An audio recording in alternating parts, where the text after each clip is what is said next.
আসসালামু আলাইকুম। মসজিদে কিবলাতাইন অর্থাৎ দুই কিবলার মসজিদ ইসলামের ইতিহাসে এক ঐতিহাসিক ঘটনার জ্বলন্ত সাক্ষী। মদিনার মসজিদে নববী থেকে উত্তর পশ্চিম কোণে প্রায় ৫ কিলোমিটার দূরত্বে খালিদ বিন ওয়ালিদ সড়ক সংলগ্ন স্থানে অবস্থিত মসজিদে কিবলাতাইন ইসলামী যুগের তৃতীয় মসজিদ।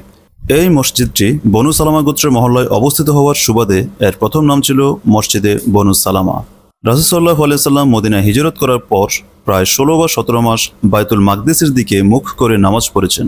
রাসূল সাল্লাল্লাহু আলাইহি সাল্লামের হৃদয়ের সুপ্ত বাসনা ছিল কাবা যদি মুসলমানদের কিবলা হতো, এবং তিনি ব্যাকুল নয়নে আকাশের দিকে বারবার তাকাতেন। এমন সময়ে দ্বিতীয় হিজরিতে রাসূল সাল্লাল্লাহু আলাইহি সাল্লাম বিশিষ্ট সাহাবী বিশর ইবনে বারা রাদিয়াল্লাহু এর সাক্ষাতে বনু সালামা গোত্রে যান। তার জন্য খাদ্য প্রস্তুত করা হয়। ইতিমধ্যেই জোহর নামাজের সময় ঘনিয়ে আসে, কারো কারো মতে আসর সালাত। রাসূল সাল্লাল্লাহু আলাইহি সাল্লাম তার সাহাবীদেরকে নিয়ে নামাজ আদায়ের জন্য মসজিদে যান।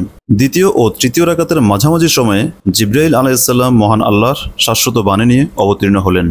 আকাশের দিকে বারবার তোমার মুখ ফিরানো আমি অবশ্যই দেখছি, অতএব আমি অবশ্যই তোমাকে এমন কিবলার দিকে ফিরাবো যা তুমি পছন্দ করো। সুতরাং তোমার চেহারা মসজিদুল হারামের দিকে ফিরাও, এবং তোমরা যেখানেই থাকো তার দিকেই তোমাদের চেহারা ফিরাও। সূরা বাকারা আয়াত ১৪৪।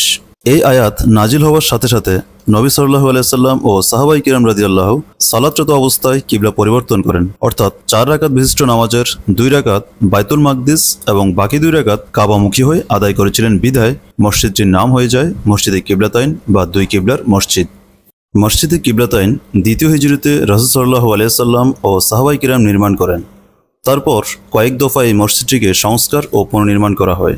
অনন্য বৈশিষ্ট্যের এই মসজিদে দুটি মেহরাব ছিল, একটি কাবামুখী এবং অন্যটি তার উল্টো দিকে অর্থাৎ বাইতুল মাকদাসমুখী। পরে সংস্কারের সময় বাইতুল মাকদিসমুখী মেহরাবটি ভেঙে দেওয়া হয়, কারণ অনেক মুসল্লি ভুল করে বাইতুল মাকদিসের দিকে ফিরে নামাজ পড়া শুরু করেন। আরবীয় স্থাপত্য শৈলীতে নির্মিত বেশ দৃষ্টিনন্দন এই মসজিদটিতে একসাথে প্রায় ২০০০ মুসল্লি সালাত আদায় করতে পারে। রয়েছে মহিলাদের জন্য আলাদা নামাজের স্থান। মসজিদটিতে গম্বুজ সংখ্যা ২টি এবং মিনার সংখ্যাও ২টি। মসজিদের মূল মেহরাব বা মিম্বরের উল্টো দিকে ছিল বাইতুল মাকদিসমুখী মেহরাব। বর্তমানে ভেঙে দেওয়া হয়েছে এবং এখান দিয়েই বের হওয়ার দরজা, তবে দরজার উপরে আগের কিবলা চিহ্নিত আছে। আমরা এই দরজা দিয়ে বের হচ্ছি। মসজিদের বাম দিকের অংশে মহিলাদের নামাজের স্থান। আমরা দেখতে পাচ্ছি কিছু মহিলা মুসল্লি বের হচ্ছেন। মসজিদের পেছনে তেমন প্রশস্ত খালি জায়গা নেই এবং মসজিদটির মূল নামাজের স্থান দোতলায়। নিচতলায় রয়েছে অজুখানা, ওয়াশরুম সহ অন্যান্য কক্ষ। প্রিয় দর্শক, এই ছিল মসজিদে কিবলাতাইন নিয়ে মোটামুটি কিছু তথ্য।